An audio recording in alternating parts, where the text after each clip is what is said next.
Hello friends, welcome to Sharada competitive academy. ಇವತ್ತು ಈ ವಿಡಿಯೋದಲ್ಲಿ ನಾವು ಬ್ಯಾಂಗ್ಳೂರ್ ಯೂನಿವರ್ಸಿಟಿ 2023 ನಡೆಸಿರುವಂತಹ PhD entrance examination question paper analysis ಮಾಡೋಣ. ಈ ಕ್ವಶನ್ ಪೇಪರ್ ಅನಾಲಿಸಿಸ್ ಮಾಡೋದ್ರಿಂದ ನಮಗೆ KCET ಆಗಿರ್ಬೋದು, HSTR ಆಗಿರ್ಬೋದು, GPSC ಆಗಿರ್ಬೋದು, ಎಲ್ಲ ರೀತಿಯಾದಂಥ ಕಾಂಪಿಟೇಟಿವ್ ಎಕ್ಸಾಮ್ಸ್ಗೆ ಇದು ತುಂಬ ಇಂಪಾರ್ಟೆಂಟ್ ಆಗುತ್ತೆ. ಅದಕ್ಕೂ ತುಂಬ ಇಂಪಾರ್ಟೆಂಟ್ ಅಂದರೆ ಈಗ 2026 ಬ್ಯಾಂಗ್ಳೂರ್ ಯೂನಿವರ್ಸಿಟಿಯವರು PhD ನೋಟಿಫಿಕೇಶನ್ ಬಿಟ್ಟಿದ್ದಾರೆ.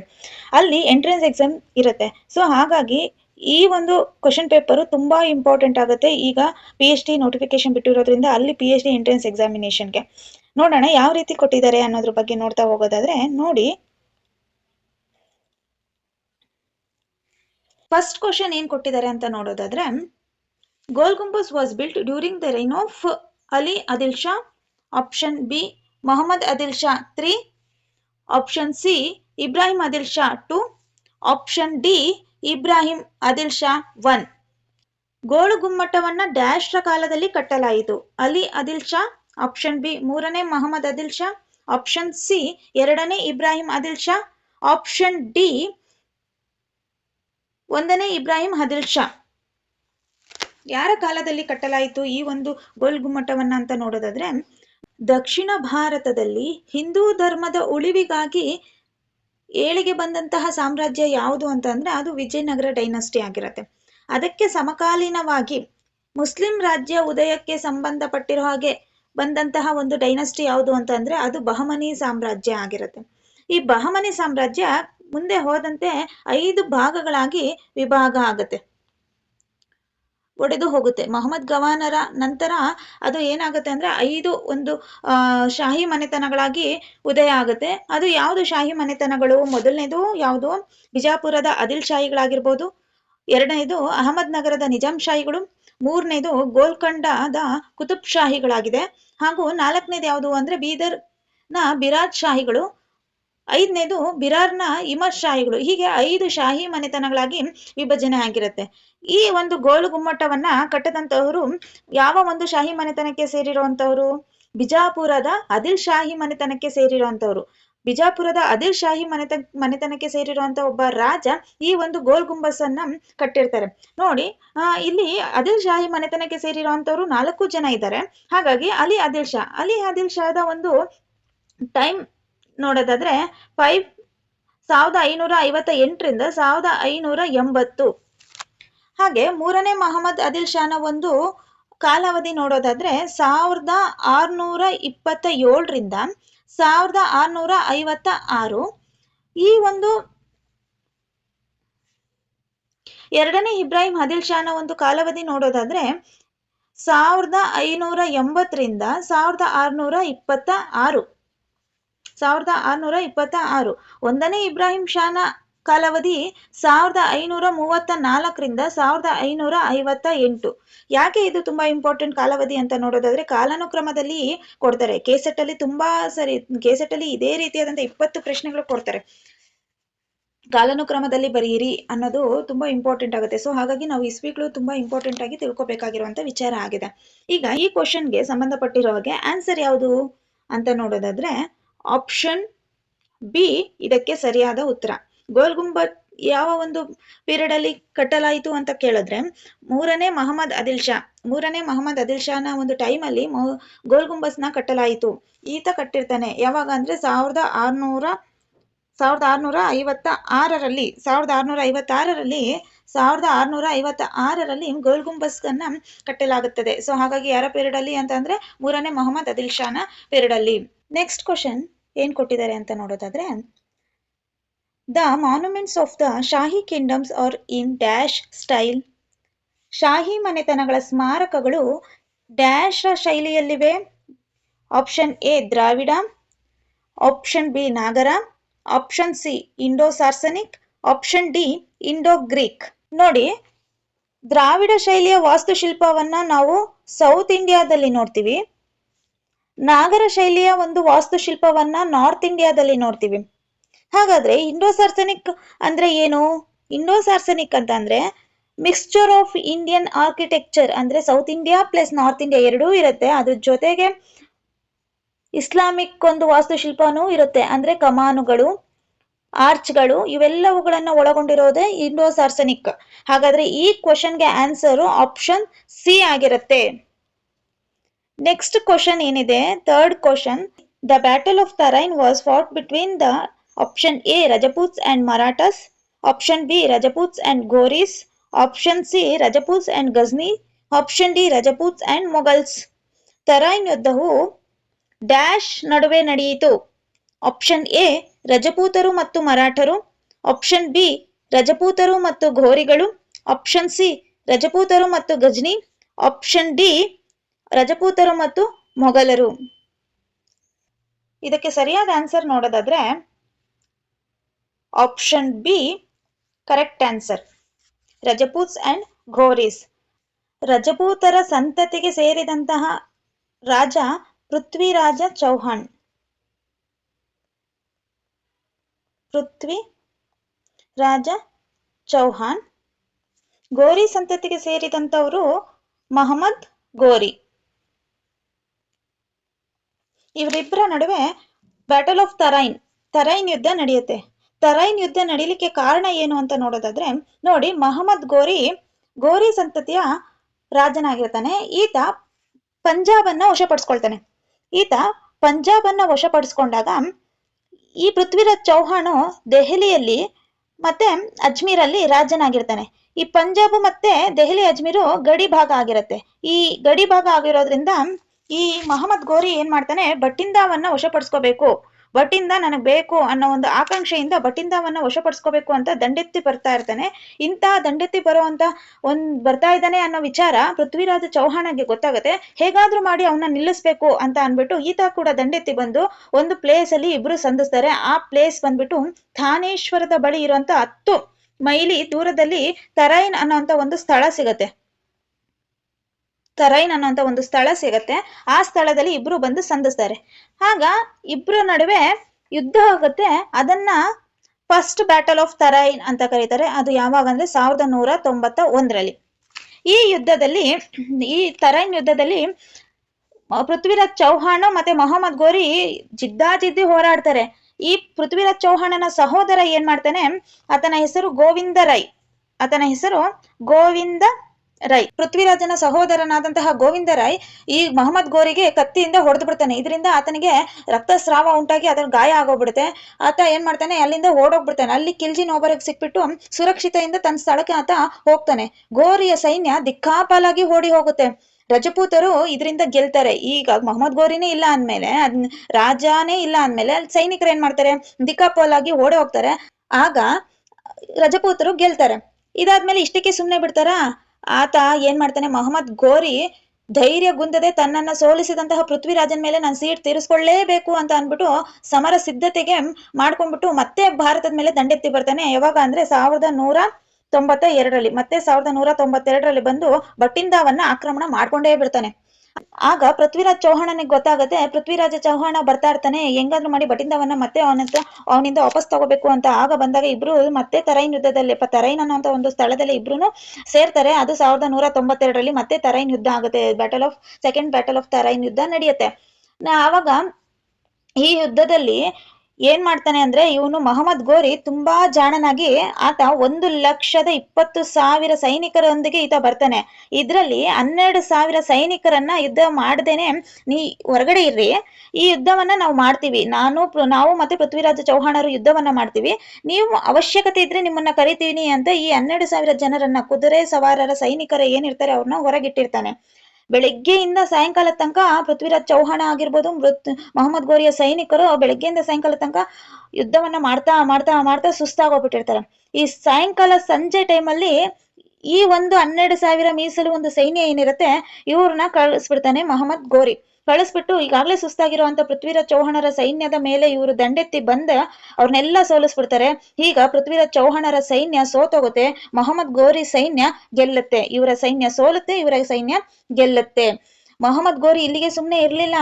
ಮೊದಲನೇ ತರೈನ್ ಯುದ್ಧದಲ್ಲಿ ಏನು ಗೋವಿಂದ ರಾಯ್ ಕತ್ತಿಯಲ್ಲಿ ಅವನ್ನ ಗಾಯಗೊಳಿಸಿದ್ನೋ ಮೊಹಮ್ಮದ್ ಗೋರಿ ಈ ಒಂದು ಸೆಕೆಂಡ್ ಬ್ಯಾಟಲ್ ಆಫ್ ತರೈನ್ ಅಲ್ಲಿ ಗೋವಿಂದ ರಾಯ್ನನ್ನ ಸೇಟ್ ತೀರಿಸ್ಕೊಳ್ತಾನೆ. ಯಾಕಂದ್ರೆ ಮೊದಲನೇ ಬ್ಯಾಟಲ್ ಆಫ್ ತರೈನ್ ಅಲ್ಲಿ ಆತನ ಕತ್ತಿಯಿಂದ ಅವನ್ನ ಗಾಯಗೊಳಿಸಿರ್ತಾನಲ್ಲ ಮೊಹಮ್ಮದ್ ಗೋರಿನ. ಸೊ ಹಾಗಾಗಿ ಮೊಹಮ್ಮದ್ ಗೋರಿ ಈಗ ಸಿಕ್ಕಿತೆ ಚಾನ್ಸ್ ಅನ್ಬಿಟ್ಟು ಅವನ್ನ ಸಾಯಿಸ್ತಾನೆ.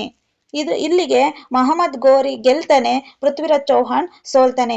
ಇದಿಷ್ಟು ಬ್ಯಾಟಲ್ ಆಫ್ ತರೈನ್ ಆಗಿರತ್ತೆ. ಹಾಗಾದ್ರೆ ಈ ಮೂರನೇ ಕ್ವಶನ್ಗೆ answer option B, Rajputs and ಘೋರೀಸ್.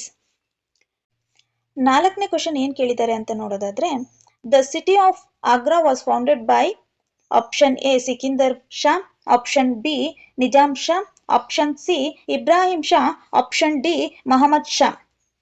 Agra ಪಟ್ಟಣವು ಡ್ಯಾಶ್ ರಿಂದ ಸ್ಥಾಪಿಸಲ್ಪಟ್ಟಿತು.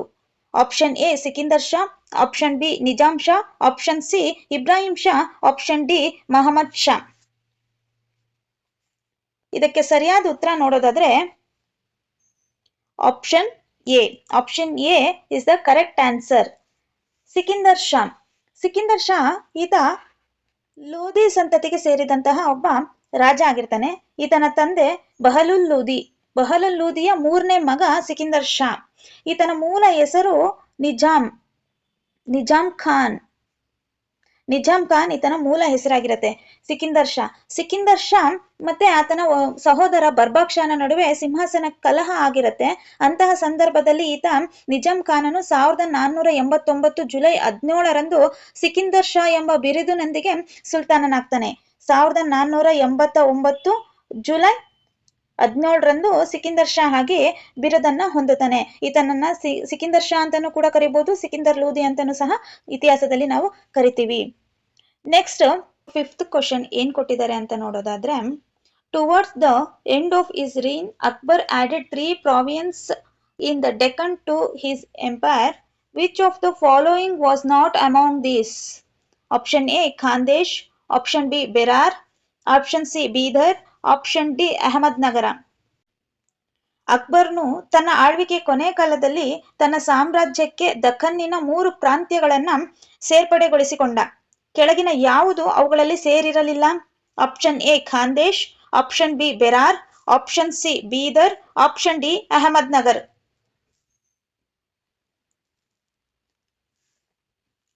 ಇಲ್ಲಿ ನೋಡಿ, ಖಾಂದೇಶ್ ಬಂದ್ಬಿಟ್ಟು ಮಹಾರಾಷ್ಟ್ರದಲ್ಲಿ ಬರುತ್ತೆ.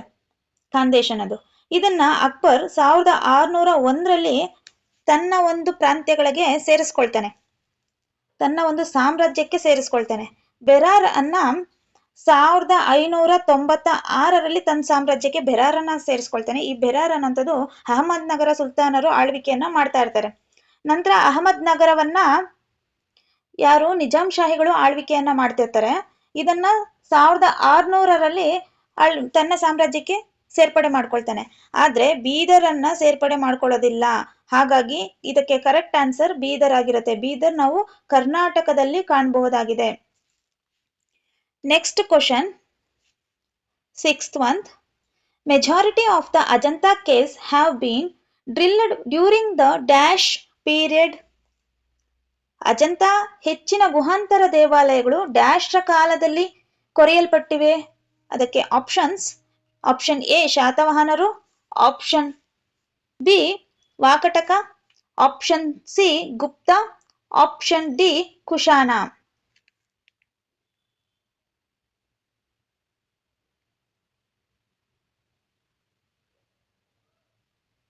ಇದಕ್ಕೆ ಸರಿಯಾದ ಆನ್ಸರ್ ಯಾವುದು ಅಂತ ನೋಡೋದಾದ್ರೆ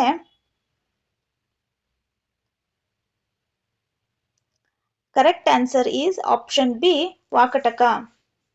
ಆಪ್ಷನ್ ಬಿ ವಾಕಟಕ. ಶಾತವಾಹನರು ದಕ್ಷಿಣ ಭಾರತವನ್ನ ಆಳ್ವಿಕೆ ಮಾಡಿದಂತಹ ಮೊದಲಿಗರು.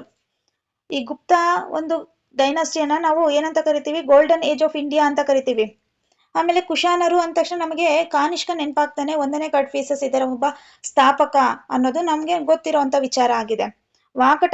ವಾಕಟಕ ಅಂದ್ರೆ ಡೆಕ್ಕನ್ ರೀಜನ್ ಅಲ್ಲಿ ಕಂಡು ಬರುವಂತ ಒಂದು ಸಾಮ್ರಾಜ್ಯ. ಇದು ಅಜಂತ ಹೆಚ್ಚಿನ ಗುಹಾಂತರ ದೇವಾಲಯಗಳನ್ನ ವಾಕಟಕರ ಕಾಲದಲ್ಲೇ ಹೆಚ್ಚಾಗಿ ಕೊರೆಯಲ್ಪಟ್ಟಿದೆ ಅನ್ನೋದು ನಮಗೆ ಗೊತ್ತಿರುವಂತ ವಿಚಾರವಾಗಿದೆ. 7th ಕ್ವಶನ್ ಏನ್ ಕೊಟ್ಟಿದ್ದಾರೆ ಅಂತ ನೋಡೋದಾದ್ರೆ, dash inscription refers to the defeat of Harshavardhana by Pulakeshi II. Dash ಶಾಸನವು ಹಿಮ್ಮಡಿ ಪುಲಿಕೇಶಿಯು ಹರ್ಷವರ್ಧನನ್ನ ಸೋಲಿಸಿದ್ದನ್ನ ತಿಳಿಸುತ್ತದೆ? Option A Badami, option B Mahakuta, option C Aihole, option D Pattadakal.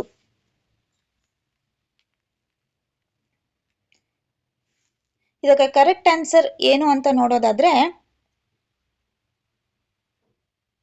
Correct answer Aihole. Aihole ಶಾಸನ ಏನ್ ಹೇಳುತ್ತೆ? ಐಹೊಳೆ ಶಾಸನ ಹರ್ಷವರ್ಧನ ಪುಲಕೇಶಿ ನಡುವೆ ನಡೆದಂತಹ ಯುದ್ಧದ ಬಗ್ಗೆ ಮಾಹಿತಿಯನ್ನ ನೀಡುತ್ತೆ. ಹಿಮ್ಮಡಿ ಪುಲಕೇಶಿ ಹರ್ಷವರ್ಧನನ್ನ ಸೋಲಿಸಿದ ಅನ್ನೋದ್ರ ಬಗ್ಗೆ ಮಾಹಿತಿಯನ್ನ ನೀಡೋದು ಐಹೊಳೆ ಶಾಸನವ ಆಗಿದೆ. ಐಹೊಳೆ ಶಾಸನವನ್ನ ಬರೆದಂತಹವರು ಯಾರು? ರಚಿಸಿದಂತವರು ರವಿಕೀರ್ತಿ. ಹಾಗೆ ಬಾದಾಮಿ ಅನ್ನುವಂಥದ್ದು ಚಾಳುಕ್ಯರ ಒಂದು ರಾಜಧಾನಿ ಆಗಿರುತ್ತೆ. ಮಹಾಕೂಟ ಕೂಡ ಈ ಬಾದಾಮಿ ಹತ್ರ ನೋಡಬಹುದಾಗಿದೆ ನಾವು. ಪಟ್ಟದಕಲ್ಲು ಯುನೆಸ್ಕೋ ಹೆರಿಟೇಜ್ ಸೈಟ್ ಆಗಿರೋದನ್ನ ನಾವು ನೋಡಬಹುದಾಗಿದೆ. Next, the important trade guild of early medieval south India was. ಪೂರ್ವ ಮಧ್ಯಯುಗೀನ ಕಾಲದ ದಕ್ಷಿಣ ಭಾರತದ ಪ್ರಮುಖ ವ್ಯಾಪಾರ ಶ್ರೇಣಿ ಯಾವ್ದಾಗಿತ್ತು? ಏನ್ ಕೊಟ್ಟಿದ್ದಾರೆ ಆಪ್ಷನ್ ಅಂತ ನೋಡೋದಾದ್ರೆ, option A Manigrama, option B ಐನೂರುವರು, option C Mummuri Danda, option D ನಾನಾದೇಶಿ. ಇದಕ್ಕೆ ಸರಿಯಾದ ಉತ್ತರ ನೋಡೋದಾದ್ರೆ ಆಪ್ಷನ್ ಬಿ ಕರೆಕ್ಟ್ ಆನ್ಸರ್. ಇದು ಕರ್ನಾಟಕದಲ್ಲಿ ಕಂಡುಬರುವಂತ ಒಂದು ಪ್ರದೇಶ ಆಗಿರುತ್ತೆ. ಐಹೊಳೆ ಅನ್ನೋದಕ್ಕೆ ಸೇರಿರುವಂತ ಒಂದು ಪ್ರದೇಶ. ಇದನ್ನ ನಾವು ಐನೂರುವರು ಅಂದ್ರೆ 500 ಸದಸ್ಯರು ಅಂತ ಕೂಡ ಕರಿತಿದ್ರು. ಯಾಕಂದ್ರೆ ಇಲ್ಲಿ 500 ಸದಸ್ಯರು ಇರೋದ್ರಿಂದ ಇಲ್ಲಿ ಐನೂರುವರು ಅಂತ ಕರಿತಾ ಇದ್ರು. ಇಲ್ಲಿ ಇವರು ದೇಶೀಯ ಮತ್ತು ವಿದೇಶಿಯ ವ್ಯಾಪಾರಗಳಲ್ಲಿ ಇವರು ತೊಡಗಿಕೊಂಡಿರ್ತಾರೆ. ವಿಶೇಷವಾಗಿ ದಕ್ಷಿಣ ಪೂರ್ವ ಏಷ್ಯಾ ದೇಶಗಳೊಂದಿಗೆ ವ್ಯಾಪಾರವನ್ನ ಮಾಡಿರ್ತಾರೆ. ಇವರಿಗೆ ಸ್ವಂತ ನಿಯಮಗಳಿದ್ವು, ಆಡಳಿತ ವ್ಯವಸ್ಥೆ ಕೂಡ ಇತ್ತು, ಇವರಿಗೆ ಆದಂತಹ ಸೈನಿಕ ರಕ್ಷಣೆ ಕೂಡ ಇತ್ತು. ಚೋಳರು ಸೇರಿದಂತೆ ಹಲವು ದಕ್ಷಿಣ ಭಾರತದ ರಾಜರಿಂದ ಇವರು ಆಶ್ರಯವನ್ನ ಪಡ್ಕೊಂಡಿರ್ತಾರೆ ಈ ಸದಸ್ಯರು. ಶಾಸನಗಳಲ್ಲಿ ಇವರ ವ್ಯಾಪಾರದ ವ್ಯವಹಾರಗಳ ಬಗ್ಗೆ ಮಾಹಿತಿಗಳು ದೊರೆತಿರೋದು ನಾವು ಕಾಣಬಹುದಾಗಿದೆ. ಆದ್ರಿಂದ ಐನೂರುವರು ಅನ್ನುವಂಥದ್ದು ಒಂದು ಪ್ರಸಿದ್ಧವಾದಂತಹ ಶಕ್ತಿಶಾಲಿಯಾದಂತಹ ಒಂದು ವ್ಯಾಪಾರ ಸಂಘ ಆಗಿದೆ ಅನ್ನೋದು ನಾವು ಇತಿಹಾಸದಲ್ಲಿ ನೋಡಬಹುದಾದಂತ ವಿಚಾರ. ನೆಕ್ಸ್ಟ್ 9ನೇ ಕ್ವಶನ್ ಅಲ್ಲಿ ಏನ್ ಕೊಟ್ಟಿದ್ದಾರೆ? Mahabalipuram temples were constructed during the rule of. ಮಹಾಬಲಿಪುರದ ದೇವಾಲಯಗಳನ್ನ ಡ್ಯಾಶ್ ಕಾಲದಲ್ಲಿ ಕಟ್ಟಲಾಯಿತು? ಆಪ್ಷನ್ ಎ ಚೇರರು, ಆಪ್ಷನ್ ಬಿ ಪಾಂಡ್ಯರು, ಆಪ್ಷನ್ ಸಿ ಪಲ್ಲವರು, ಆಪ್ಷನ್ ಡಿ ಚೋಳರು. ಮಹಾಬಲಿಪುರ ದೇವಾಲಯಗಳನ್ನ ಯಾರ ಕಾಲದಲ್ಲಿ ಕಟ್ಟಲಾಯಿತು? ಆಪ್ಷನ್ ಸಿ ಕರೆಕ್ಟ್ ಆನ್ಸರ್ ಆಗಿರುತ್ತೆ. ನೋಡಿ, ಕ್ರಿಸ್ತಶಕ 4ನೇ ಶತಮಾನದಿಂದ 9ನೇ ಶತಮಾನದವರೆಗೆ ಪಲ್ಲವರ ಆಳ್ವಿಕೆ ನಡೆದಿದ್ದು ಅನ್ನೋದ್ರ ಬಗ್ಗೆ ನಾವು ನೋಡಬಹುದಾಗಿದೆ. ಇದರ ಒಂದು ರಾಜಧಾನಿ ಕಂಚಿಪುರಂ ಇದರ ಒಂದು ರಾಜಧಾನಿ ಆಗಿರುತ್ತೆ. ಮಹಾಬಲಿಪುರಂ ದೇವಾಲಯಗಳನ್ನ ಇವರು ಕಂಚಿಯ ಪಲ್ಲವರು ನಿರ್ಮಾಣವನ್ನ ಮಾಡಿರ್ತಾರೆ. ಇದರಲ್ಲಿ ಯಾರು ಅಂದ್ರೆ ಮೊದಲನೇ ನರಸಿಂಹವರ್ಮನ್ ಮಹಾಬಲಿಪುರ ದೇವಾಲಯಗಳನ್ನ ನಿರ್ಮಾಣ ಮಾಡಿರ್ತಾರೆ. ಇನ್ನು ಚೋಳರು ಅಂತ ಬಂದಾಗ ಶಕ್ತಿಶಾಲಿ ತಮಿಳು ರಾಜರು ಕೂಡ ಇವರಾಗಿರ್ತಾರೆ. ತಂಜಾವೂರಿನ ಬೃಹದೇಶ್ವರ ದೇವಾಲಯಗಳನ್ನ ಇವರು ನಿರ್ಮಾಣವನ್ನ ಮಾಡಿರ್ತಾರೆ. ದಕ್ಷಿಣ ಏಷ್ಯಾದವರೆಗೆ ಸಾಮ್ರಾಜ್ಯವನ್ನ ವಿಸ್ತರಿಸಿಕೊಂಡಿರ್ತಾರೆ. ಮಹಾಬಲಿಪುರಂ ದೇವಾಲಯಗಳನ್ನ ಇವರು ನಿರ್ಮಿಸಿರೋದಿಲ್ಲ. ಇವರು ನಿರ್ಮಿಸಿರುವಂತದ್ದು ಯಾವುದು? ತಂಜಾವೂರಿನ ಬೃಹದೇಶ್ವರ ದೇವಾಲಯ. ಹಾಗೆ ಪಾಂಡ್ಯ ರಾಜ್ಯರು ಇವರು ದಕ್ಷಿಣ ಭಾರತದ ತಮಿಳು ರಾಜ್ಯದವರೇ ಆಗಿರ್ತಾರೆ. ತಮಿಳು ಸಾಹಿತ್ಯ ಮತ್ತು ದೇವಾಲಯಗಳಿಗೆ ಇವರು ಹೆಚ್ಚಿನವಾಗಿ ಉತ್ತೇಜನವನ್ನ ನೀಡಿರ್ತಾರೆ. ಚೇರ ಡೈನಸ್ಟಿಯವರು ಕೇರಳ ಮತ್ತು ಪಶ್ಚಿಮ ತಮಿಳುನಾಡಿನ ಪ್ರದೇಶದಲ್ಲಿ ಇವರು ಕಂಡು ಬರ್ತಾರೆ. ರೋಮನ್ನರೊಂದಿಗೆ ವ್ಯಾಪಾರವನ್ನ ಇವರು ನಡೆಸಿರ್ತಾರೆ. ಇದಿಷ್ಟು ಈ ಒಂದು 9ನೇ ಕ್ವಶನ್ಗೆ ಇರುವಂತ ಸಂಬಂಧಪಟ್ಟಿರುವಂತಹ ಮಾಹಿತಿಯಾಗಿದೆ. ನೆಕ್ಸ್ಟ್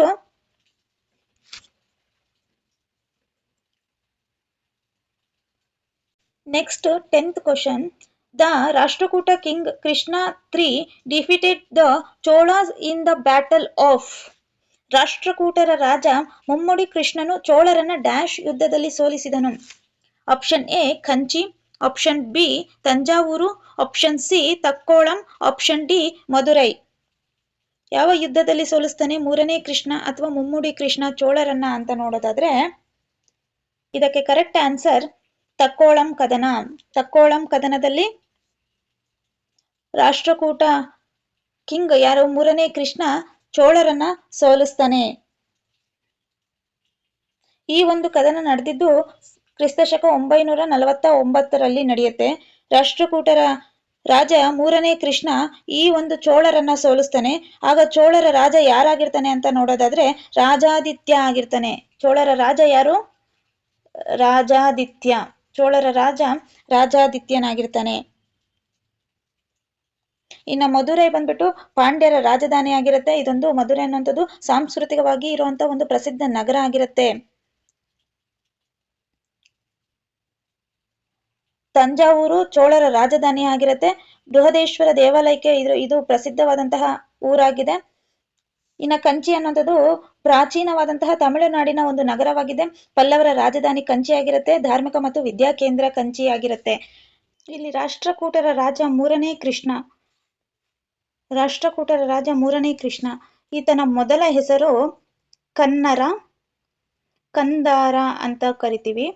ಈತನಿಗೆ ಅಕಾಲ ವರ್ಷ ಶ್ರೀವಲ್ಲಭ ಅನ್ನುವಂಥ ಬಿರುದು ಕೂಡ ಇತ್ತು. ಈತ ತಕ್ಕೋಳಂ ಕದನದಲ್ಲಿ ಚೋಳರ ರಾಜಾದಿತ್ಯನನ್ನ ಸೋಲಿಸ್ತಾನೆ. ನೆಕ್ಸ್ಟ್ ಕ್ವಶನ್ ಏನಿದೆ, 11th question. The first serious mutiny of the Indian soldiers in the British army took place at. British ಸೇನೆಯಲ್ಲಿ ಭಾರತೀಯ ಸೈನಿಕರು ಮೊದಲ ಬಾರಿಗೆ ಗಂಭೀರವಾಗಿ ದಂಗೆ ಎದ್ದಂತಹ ಸ್ಥಳ ಯಾವುದು ಅಂತ ನೋಡೋದಾದ್ರೆ option A Patna, option B Barrackpore, option C Vellore, option D Meerut. ಇದಕ್ಕೆ ಕರೆಕ್ಟ್ ಆನ್ಸರ್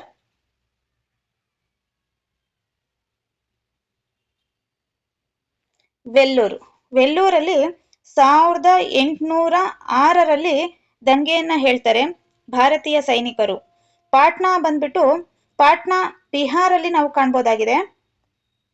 ಹಾಗೆ ಬ್ಯಾರಕ್ಪುರ್ ಅಲ್ಲಿ 1824ರಲ್ಲಿ ಬ್ಯಾರಕ್ಪುರಲ್ಲಿ ಯುದ್ಧವನ್ನ ಮೊದಲು ಸೈನಿಕರು ದಂಗೆ ಏಳೋದನ್ನ ನಾವು ಕಾಣ್ಬೋದಾಗಿದೆ. ಬ್ಯಾರಕ್ಪುರ್ ಬಂದ್ಬಿಟ್ಟು ಎಲ್ಲಿದೆ? ಕೋಲ್ಕತ್ತಾದಲ್ಲಿದೆ.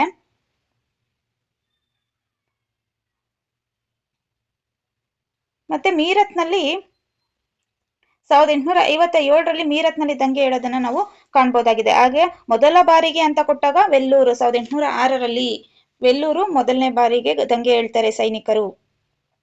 ನೆಕ್ಸ್ಟ್ ಕ್ವಶನ್ 12th ಕ್ವಶನ್ ಏನಿದೆ ಅಂತ ನೋಡೋದಾದ್ರೆ the worth of the IndiGo agitation of the 19th century was mainly directed against the oppression of the peasants by.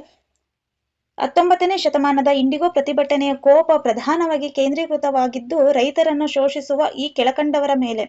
Option A the government, the foreign planters, option C zamindars, option D the money leaders.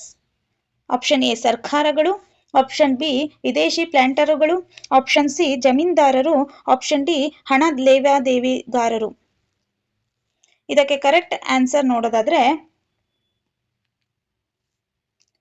Option B ವಿದೇಶಿ ಪ್ಲಾಂಟರುಗಳು.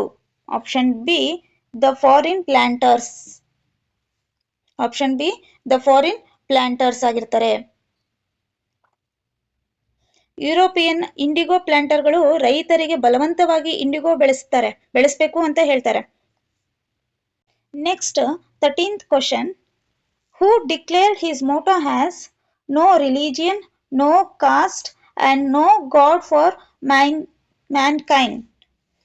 ಧರ್ಮ ಇಲ್ಲ, ಜಾತಿ ಇಲ್ಲ ಮತ್ತು ಮಾನವ ಕುಲಕ್ಕೆ ದೇವರಿಲ್ಲ ಎಂಬ ತಮ್ಮ ಉದ್ದೇಶವನ್ನ ಯಾರು ಘೋಷಿಸಿದ್ರು ಅಂತ ನೋಡೋದಾದ್ರೆ option A Shri Narayan Guru, option B Jyotiba Phule, option C Ramaswami Naicker, option D Sahadaran Ayyappan.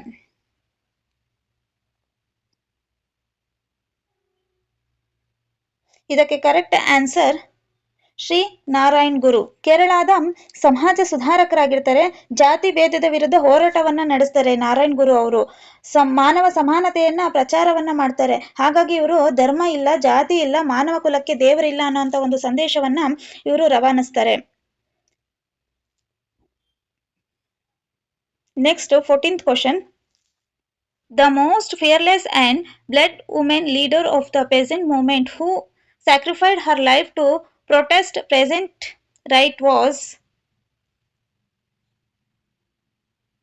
ರೈತರ ಹಕ್ಕುಗಳ ರಕ್ಷಣೆಗಾಗಿ ತನ್ನ ಪ್ರಾಣವನ್ನೇ ಬಲಿಕೊಟ್ಟ ರೈತ ಚಳುವಳಿಯ ಬಹಿರಹಿತ ಮತ್ತು ದಿಟ್ಟ ಮಹಿಳಾ ನಾಯಕಿ ಯಾರು? Option A Ambika Chakravarti, option B Snehalata Wadekar, option C Veera Gunnamma, option D Pritilata Wadekar.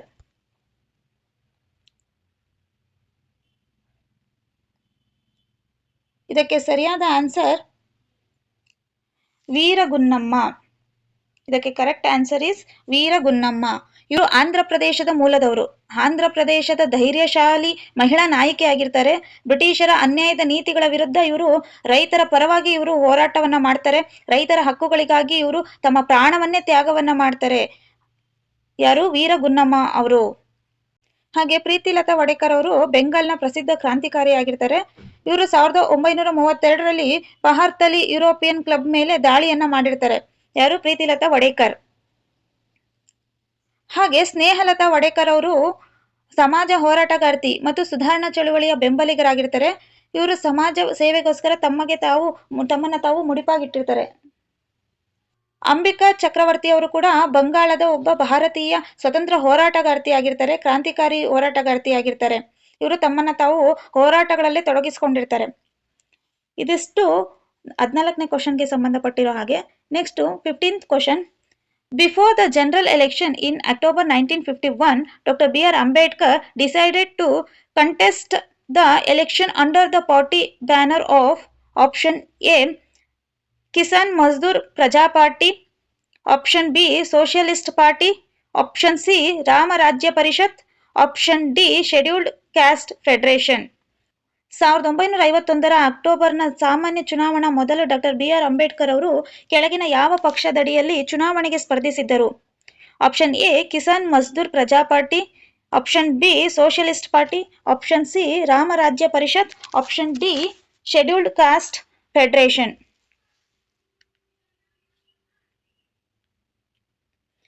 ಇದಕ್ಕೆ correct answer option D scheduled caste federation. Doctor B R. Ambedkar ಅವರು 1942ರಲ್ಲಿ ಇದನ್ನ ಸ್ಥಾಪನೆ ಮಾಡ್ತಾರೆ. ಅನುಸೂಚಿತ ಜಾತಿಗಳ ಅಭಿವೃದ್ಧಿಗಾಗಿ ಕೆಲಸವನ್ನ ಮಾಡುವಂತವರು ಡಾಕ್ಟರ್ ಬಿ.ಆರ್. ಅಂಬೇಡ್ಕರ್ ಅವರಾಗಿರ್ತಾರೆ. ಇವರು 1951ರ ಚುನಾವಣೆಯಲ್ಲಿ ಅಂಬೇಡ್ಕರ್ ಅವರು ಈ ಪಕ್ಷದ ಅಡಿಯಲ್ಲಿ ಸ್ಪರ್ಧೆಯನ್ನ ಮಾಡಿರ್ತಾರೆ. ಈ ಕಿಸಾನ್ ಮಜ್ದೂರ್ ಪ್ರಜಾ ಪಾರ್ಟಿ ಅನ್ನೋದನ್ನ ಜೆ.ಬಿ. ಕೃಪಲಾನಿ ಅವರು ಸ್ಥಾಪನೆ ಮಾಡಿರ್ತಾರೆ. ಸೋಷಿಯಲಿಸ್ಟ್ ಪಾರ್ಟಿ ಸಮಾಜವಾದಿ ತತ್ವಗಳ ಮೇಲೆ ಆಧಾರಿತವಾಗಿರುವಂತ ಒಂದು ಪಾರ್ಟಿ ಆಗಿರುತ್ತೆ.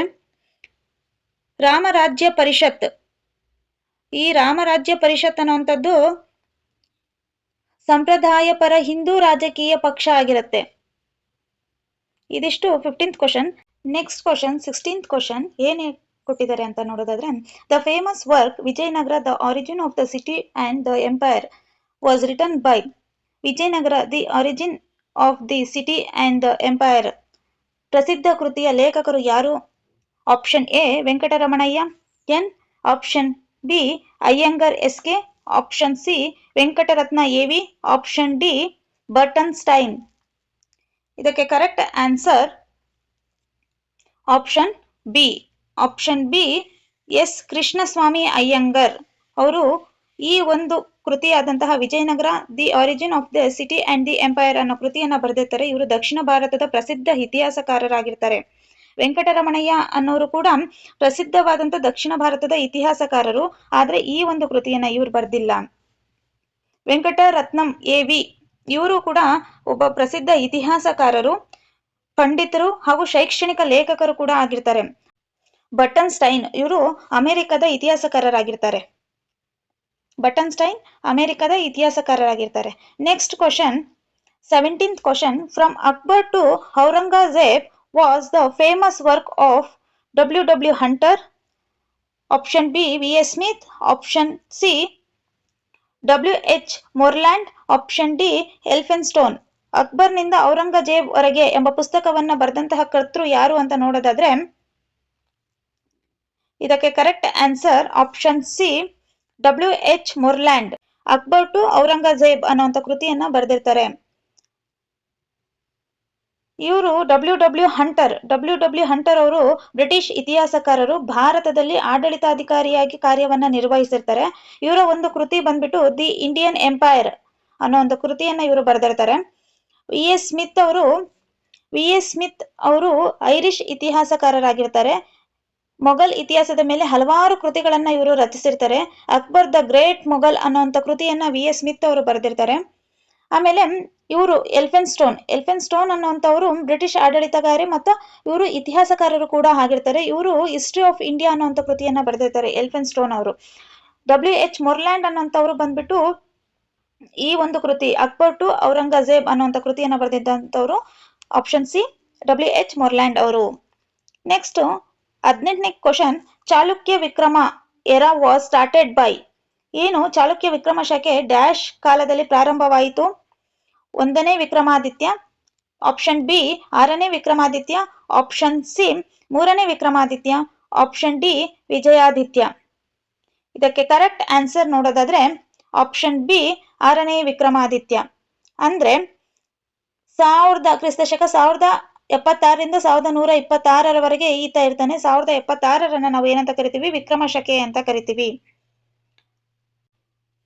Next question, Hoysala built dash shaped temples. ಹೊಯ್ಸಳರು ಡ್ಯಾಶ್ ಆಕಾರದ ದೇವಾಲಯಗಳನ್ನು ಕಟ್ಟಿದ್ದರು? ಸ್ಟಾರ್, ಆಪ್ಷನ್ ಬಿ ವೃತ್ತ ಸರ್ಕಲ್, ಆಪ್ಷನ್ ಸಿ ಸ್ಕ್ವೇರ್ ಚೌಕ, ಆಪ್ಷನ್ ಡಿ ರೆಕ್ಟ್ಯಾಂಗಲರ್ ಅಂದ್ರೆ ಆಯತ. ಯಾವ ಒಂದು ಶೈಲಿಯಲ್ಲಿ ಅವರು ಹೊಯ್ಸಳರು ದೇವಾಲಯಗಳನ್ನ ನಿರ್ಮಾಣವನ್ನ ಮಾಡ್ತಾ ಇದ್ರು ಅಂತ ನೋಡೋದಾದ್ರೆ ಆಪ್ಷನ್ ಎ ನಕ್ಷತ್ರಾಕಾರದ ಜಗತಿ ಮೇಲೆ ಅವರು ದೇವಾಲಯಗಳನ್ನ ನಿರ್ಮಾಣ ಮಾಡಿರೋದನ್ನ ನಾವು ಕಾಣಬಹುದಾಗಿದೆ. ಉದಾಹರಣೆಗೆ ಯಾವುದು? ಬೇಲೂರಿನ ಚನ್ನಕೇಶವ ದೇವಾಲಯ. ಇವರು ಸೂಕ್ಷ್ಮವಾದ ಶಿಲ್ಪಕಲೆಗೆ ಇವರು ಪ್ರಸಿದ್ಧರಾಗಿರ್ತಾರೆ. ಯಾರು? ಹೊಯ್ಸಳರವರು.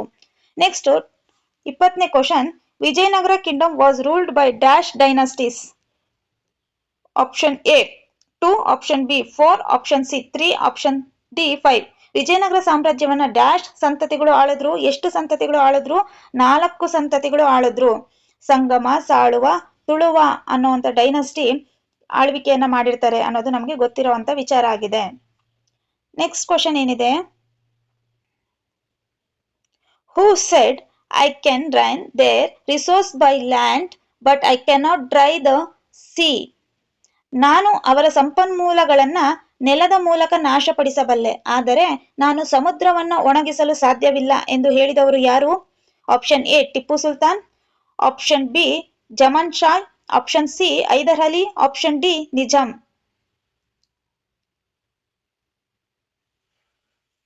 ಇದಕ್ಕೆ correct answer option A Tipu Sultan.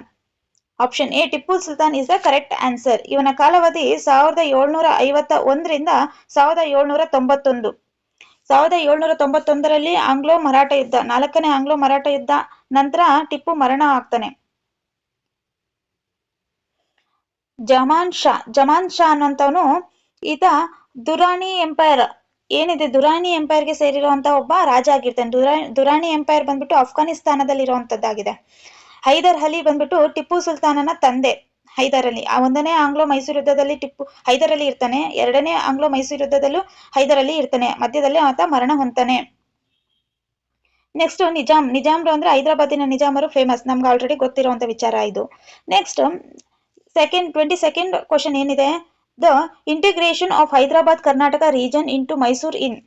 Mysuru ರಾಜ್ಯದಲ್ಲಿ ಹೈದರಾಬಾದ್ ಕರ್ನಾಟಕ ಪ್ರದೇಶ ಯಾವಾಗ ವಿಲೀನವಾಯಿತು? Option A 1947, option B 1948, option C 1956, option D 1973. ಯಾವಾಗ ಹೈದರಾಬಾದ್ ಕರ್ನಾಟಕ ವಿಲೀನ ಆಗುತ್ತೆ ಮೈಸೂರು ರಾಜ್ಯಕ್ಕೆ ಅಂತ ನೋಡೋದಾದ್ರೆ ಯಾವಾಗ? 1956 ಅಲ್ಲಿ. 1947ಗೆ ನಮಗೆ ಸ್ವತಂತ್ರ ಬಂದಂತಹದ್ದಾಗಿದೆ. 1948 ಅಲ್ಲಿ ಆಪರೇಷನ್ ಪೋಲೋನ ಮಾಡಿದ್ವಿ. ಆಪರೇಷನ್ ಪೋಲೋ ಇನ್ 1948. 1956 ಅಲ್ಲಿ ನಾವು ಹೈದರಾಬಾದ್ ಕರ್ನಾಟಕವನ್ನ ನಾವು ಮೈಸೂರು ರಾಜ್ಯಕ್ಕೆ ವಿಲೀನವನ್ನ ಮಾಡ್ಕೊಂಡಿರ್ತೀವಿ. 1973 ಅಂತ ನೋಡೋದಾದ್ರೆ ಇಲ್ಲಿ ನಾವು ಮೈಸೂರು ರಾಜ್ಯ ಅಂತ ಏನಿತ್ತು ಅದನ್ನ ನಾವು ಕರ್ನಾಟಕ ಅಂತ ಮರುನಾಮಕರಣವನ್ನ ಮಾಡಿರ್ತೀವಿ. ಕರ್ನಾಟಕ ಅಂತ ಮರುನಾಮಕರಣವನ್ನ ಮಾಡಿದ್ದು 1973 ಅಲ್ಲಿ. 23rd ಕ್ವಶನ್ ಏನಿದೆ ಅಂತ ನೋಡೋದಾದ್ರೆ Mahatma Gandhi visited Restwell, Pensley, Mysore state in the years 1904, 1906, 1915, 1927. Choose the correct answer from the following. Mysuru ಸಂಸ್ಥಾನಕ್ಕೆ ಗಾಂಧೀಜಿಯವರು ಭೇಟಿ ನೀಡಿದ ವರ್ಷಗಳು 1904ರಲ್ಲಿ, 1906, 1915, 1927. ಆಕ್ಚುಲಿ ಏನಂತ ಅಂದ್ರೆ ಮಹಾತ್ಮ ಗಾಂಧೀಜಿಯವರು ತುಂಬಾ ಸರಿ ಒಂದು ಕರ್ನಾಟಕಕ್ಕೆ ವಿಸಿಟ್ ಮಾಡಿರ್ತಾರೆ. ಅದರಲ್ಲಿ 1915ರಲ್ಲಿ ಫಸ್ಟ್ ಟೈಮು, 1920, 1927ರಲ್ಲೂ ವಿಸಿಟ್ ಮಾಡಿರ್ತಾರೆ, 1934ರಲ್ಲಿ ವಿಸಿಟ್ ಮಾಡಿರ್ತಾರೆ, 1936ರಲ್ಲಿ ವಿಸಿಟ್ ಮಾಡಿರ್ತಾರೆ. ಹಾಗಾದ್ರೆ ನೋಡಿ, 1904ರಲ್ಲಿ ಮಾಡಿದಾರಾ? ಇಲ್ಲ. 1906ರಲ್ಲಿ ಇಲ್ಲ. 1915ರಲ್ಲಿ ಮಾಡಿದಾರ? ಎಸ್ ಮಾಡಿದ್ದಾರೆ. 1927ರಲ್ಲಿ ಮಾಡಿದಾರ? ಎಸ್ ಮಾಡಿದ್ದಾರೆ. ಹಾಗಾದ್ರೆ ಆಪ್ಷನ್ ಏನು? 3 ಮತ್ತೆ 4 ಇರೋ ಆಪ್ಷನ್ ಯಾವುದು? 3 and 4 ಇರೋ ಆಪ್ಷನ್ ಬಂದ್ಬಿಟ್ಟು option C. Option C correct answer. Option C ಅನ್ನೋಂಥದ್ದು ಕರೆಕ್ಟ್ ಆನ್ಸರ್ ಆಗಿರುತ್ತೆ. Next, what made Jahangir issue a farman in 1613 permitting the English to establish a factory permanently at Surat? ಇಂಗ್ಲಿಷರು ಸೂರತ್ನಲ್ಲಿ ಶಾಶ್ವತವಾಗಿ ಫ್ಯಾಕ್ಟರಿ ಸ್ಥಾಪಿಸಿಕೊಳ್ಳಲು ಜಹಂಗೀರ್ನು 1613ರಲ್ಲಿ ಫರ್ಮಾನನ್ನ ನೀಡಲು ಕಾರಣವಾದ ಅಂಶ ಯಾವುದು ಅಂತ ನೋಡೋದಾದ್ರೆ, ಆಪ್ಷನ್ ಎ ಇಂಗ್ಲಿಷರು ಮತ್ತು ಪೋರ್ಚುಗೀಸರ ನಡುವೆ ರಾಜಿಯಾದದ್ದು, ಆಪ್ಷನ್ ಬಿ ಪೋರ್ಚುಗೀಸ್ ನೌಕಾಪಡೆಗಳನ್ನ ಬ್ರಿಟಿಷರು ಸೋಲಿಸಿದ್ದು, ಆಪ್ಷನ್ ಸಿ ಮೊಘಲ್ ಚಕ್ರವರ್ತಿಗೆ ಪೊಲೀಸರನ್ನ ಹೊರದೂಡಲು ನೌಕಾ ಸಹಾಯ ಮಾಡುವ ಗುಪ್ತ ಪ್ರಸ್ತಾಪ, ಆಪ್ಷನ್ ಡಿ ನೂರ್ ಜಹಾಳ್ಗೆ ಅಪಾರ ಪ್ರಮಾಣದ ಲಂಚನ್ನ ನೀಡಿದ್ದು. ಇದರಲ್ಲಿ ಕರೆಕ್ಟ್ ಆನ್ಸರ್ ನೋಡೋದಾದ್ರೆ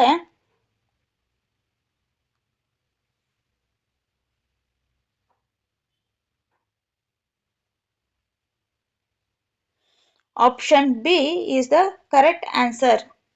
ಪೋರ್ಚುಗೀಸ್ ನೌಕಾಪಡೆಗಳನ್ನ ಬ್ರಿಟಿಷರು ಸೋಲಿಸಿದ್ರಿಂದ ಸೂರತ್ನಲ್ಲಿ ಶಾಶ್ವತವಾಗಿ ಫ್ಯಾಕ್ಟರಿ ಸ್ಥಾಪಿಸಿಕೊಳ್ಳಲು ಜಹಂಗೀರ್ನು 1613ರಲ್ಲಿ ಫರ್ಮಾನುಗಳನ್ನ ನೀಡ್ತಾನೆ.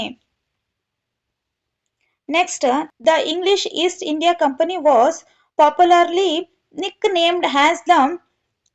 ಇಂಗ್ಲಿಷ್ ಈಸ್ಟ್ ಇಂಡಿಯಾ ಕಂಪನಿಯನ್ನ ಪ್ರಖ್ಯಾತಿಯಾಗಿ ಕರೆಯುತ್ತಿದ್ದ ಉಪನಾಮ ಏನು? Option A company of merchants of London, option B John company, option C company of interlopers, option B John Charnock company. ಇದಕ್ಕೆ ಕರೆಕ್ಟ್ ಆನ್ಸರ್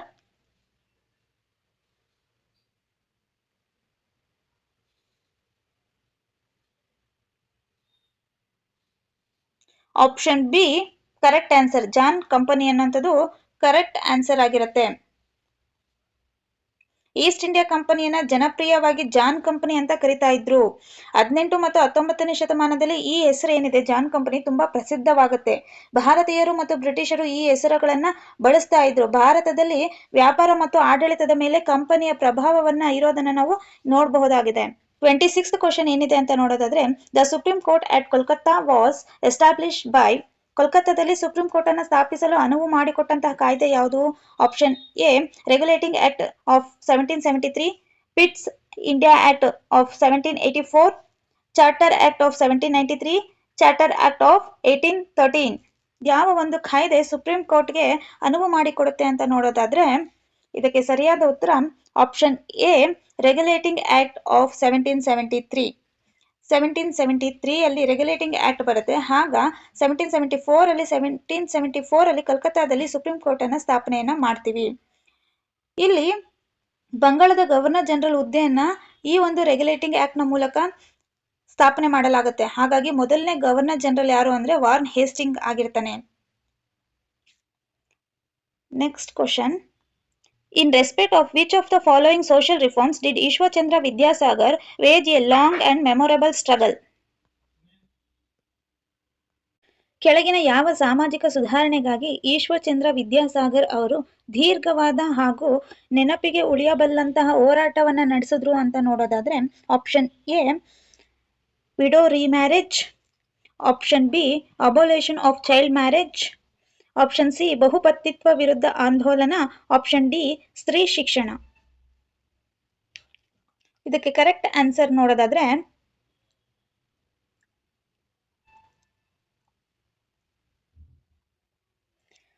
ಆಪ್ಷನ್ ಎ ವಿಧವಾ ವಿವಾಹ. ಇದಕ್ಕೆ ಕರೆಕ್ಟ್ ಆನ್ಸರ್ ಆಪ್ಷನ್ ಎ ವಿಧವಾ ವಿವಾಹ ಆಗಿದೆ. ಈಶ್ವರಚಂದ್ರ ವಿದ್ಯಾಸಾಗರ್ ಅವರು ಹಿಂದೂ ವಿಧವೆಯರ ಮರು ವಿವಾಹಕ್ಕೆ ಬಲವಾದಂತಹ ಬೆಂಬಲವನ್ನ ನೀಡಿರ್ತಾರೆ. ಶಾಸ್ತ್ರಗಳನ್ನ ಉಲ್ಲೇಖಿಸಿ ಮರು ವಿವಾಹ ಅನುಮತಿತವೆಂದು ಸಾಬೀತನ್ನ ಇವರು ಪಡಿಸ್ತಾರೆ. ಇವರ ಪ್ರಯತ್ನದಿಂದ 1856ರಲ್ಲಿ ಹಿಂದೂ ವಿಧವೆಯರ ಮರು ವಿವಾಹ ಕಾಯ್ದೆ ಅಂಗೀಕಾರವಾಗುತ್ತೆ. ಇದು ಅವರ ಅತ್ಯಂತ ಮಹತ್ವದ ಸಾಮಾಜಿಕ ಹೋರಾಟವಾಗಿರುತ್ತೆ. Next 28th question. Who founded the Brahma or Parabrahma sampradaya? Brahma Parabrahma ಸಂಪ್ರದಾಯವನ್ನ ಸ್ಥಾಪಿಸಿದವರು ಯಾರು? Option A Kabir, option B Ravidas, option C Dadu Dayal, option D Guru Nanak. ಇದಕ್ಕೆ correct answer option C Dadu Dayal. Dadu Dayal Dadu Dayal ಅವರು 1544ರಲ್ಲಿ ಜನಿಸ್ತಾರೆ. 1544ರಲ್ಲಿ ಜನಿಸ್ತಾರೆ. ನಿರ್ಗುಣ ಬ್ರಹ್ಮ ಭಕ್ತಿಯನ್ನ ಇವರು ಉಪದೇಶವನ್ನ ಮಾಡ್ತಾರೆ. ಜಾತಿ ಭೇದ ಮತ್ತು ಮೂರ್ತಿ ಪೂಜೆಗೆ ಇವರು ವಿರೋಧವನ್ನ ನೀಡ್ತಾರೆ. ದಾದು ಪಂಥ ಅಥವಾ ಪರಬ್ರಹ್ಮ ಸಂಪ್ರದಾಯವನ್ನ ಸ್ಥಾಪನೆಯನ್ನ ಮಾಡ್ತಾರೆ ಇವರು. ದಾದು ವಾಣಿಯಲ್ಲಿ ಇವರ ಉಪದೇಶಗಳೆಲ್ಲ ಸಂಗ್ರಹವಾಗಿರುತ್ತೆ. ಇದು ದಾದು ದಯಾಳ್ ಅವರ ಬಗ್ಗೆ ಇರುವಂತಹ ಒಂದು ಮಾಹಿತಿ ಆಗಿರುತ್ತೆ. 29th ಕ್ವಶನ್ ಏನು ಅಂತ ನೋಡೋದಾದ್ರೆ, the commercial objective of the Portuguese in India was to option A capture pepper and other superior spices trades. Option B capture textiles and spices trade. Option C capture territories on the western coast. Option D out Arabs and Persian from India's maritime trade. ಭಾರತದಲ್ಲಿನ ಪೋರ್ಚುಗೀಸರ ವಾಣಿಜ್ಯ ಉದ್ದೇಶ.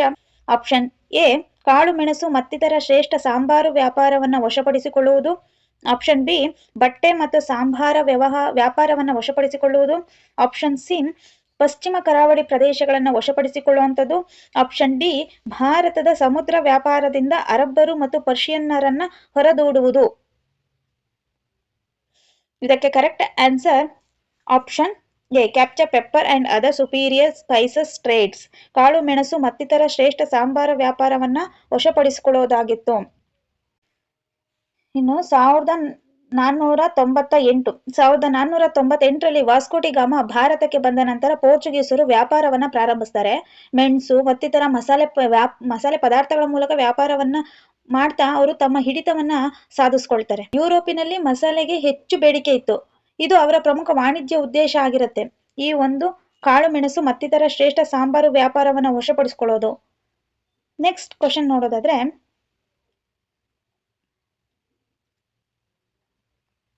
the so-called European factories in India were there. ಭಾರತದಲ್ಲಿನ ಯುರೋಪಿಯನ್ನರ ಫ್ಯಾಕ್ಟರಿಗಳೆಂದು ಕರೆಯಲ್ಪಟ್ಟವು ಅವರ A production centres, option B godowns, option C fortified trade centres, option D fortified European towns. ಅಂದ್ರೆ option A ಉತ್ಪಾದನಾ ಕೇಂದ್ರಗಳು, ಆಪ್ಷನ್ ಬಿ ಉದ್ಯಾನಗಳು, ಆಪ್ಷನ್ ಸಿ ಕೋಟೆಯಿಂದ ಆವೃತವಾದ ವ್ಯಾಪಾರಿ ಕೇಂದ್ರಗಳು, ಆಪ್ಷನ್ ಡಿ ಕೋಟೆಯಿಂದ ಆವೃತವಾದ ಯುರೋಪಿಯನ್ನರ ಪಟ್ಟಣಗಳು. ಇದಕ್ಕೆ ಕರೆಕ್ಟ್ ಆನ್ಸರ್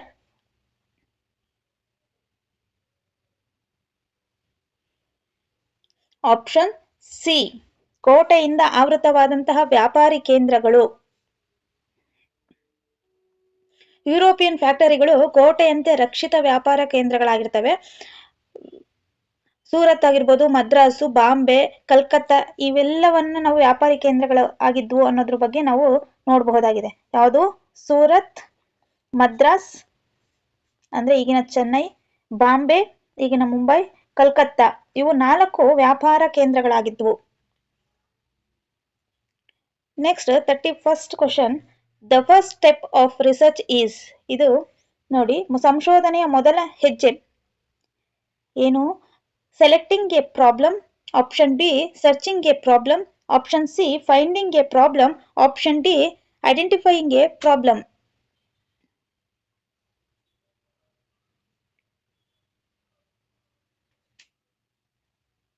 ಇದಕ್ಕೆ correct answer option D identify a problem. ವಿಷಯ ವಸ್ತುವಿನ ಗುರುತಿಸುವಿಕೆ.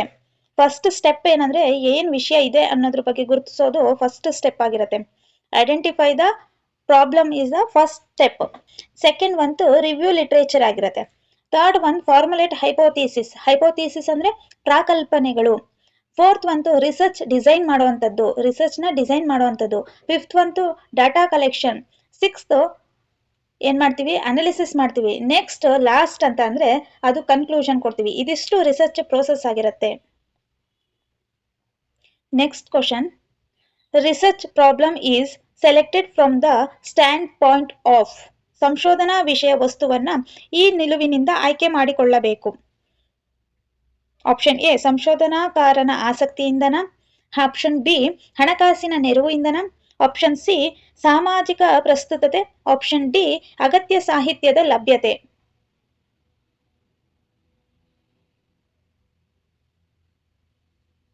ಇದಕ್ಕೆ ಕರೆಕ್ಟ್ ಆನ್ಸರ್ ಸೋಷಿಯಲ್ ರಿಲೆವೆನ್ಸ್, ಸಾಮಾಜಿಕ ಪ್ರಸ್ತುತತೆ. ಏನು ಹಂಗಂದ್ರೆ ಅಂತ ನೋಡೋದಾದ್ರೆ, ಒಳ್ಳೆಯ ಸಂಶೋಧನಾ ಸಮಸ್ಯೆ ಸಮಾಜಕ್ಕೆ ಉಪಯುಕ್ತವಾಗಿರ್ಬೇಕಾಗತ್ತೆ. ಸಂಶೋಧನೆ ಜೀವನದ ನೈಜ ಸಮಸ್ಯೆಗಳನ್ನ ಪರಿಷ್ಕರಿಸಬೇಕು. ಸಮಾಜಕ್ಕೆ ಪ್ರಯೋಜನಕಾರಿಯಾಗಿರುವಂತಹ ವಿಷಯವನ್ನ ಆಯ್ಕೆ ಮಾಡ್ಕೋಬೇಕಾಗತ್ತೆ. ಆದ್ದರಿಂದ ಸಮಸ್ಯೆ ಆಯ್ಕೆ ಮಾಡಿಕೊಳ್ಳುವಲ್ಲಿ ಸಾಮಾಜಿಕ ಪ್ರಾಸಕ್ತತೆ ಬಹಳ ಮುಖ್ಯ ಆಗಿರುತ್ತೆ. ಸೋಷಿಯಲ್ ರಿಲೆವೆನ್ಸ್ ತುಂಬಾ ಮುಖ್ಯ ಆಗಿರುತ್ತೆ. ಸೊ ಹಾಗಾಗಿ ಪ್ರಾಬ್ಲಮ್ ಸಾಲ್ವಿಂಗ್ ಅಲ್ಲಿ ನಾವು ಏನು ವಿಷಯ ವಸ್ತುವನ್ನ ಆಯ್ಕೆ ಮಾಡ್ಕೊಂತೀವೋ ಅದು ಸಾಮಾಜಿಕ ಪ್ರಸ್ತುತತೆಗೆ ಸಂಬಂಧಪಟ್ಟಿರ್ಬೇಕಾಗಿರುತ್ತೆ ಅನ್ನೋದಾಗಿದೆ. ನೆಕ್ಸ್ಟ್ 33ನೇ question, which of the following is not the method of research. ಈ ಕೆಳಗಿನ ಯಾವುದು ಸಂಶೋಧನಾ ವಿಧಾನವಲ್ಲ? Option A observation, option B historical, option C survey, option D philosophical.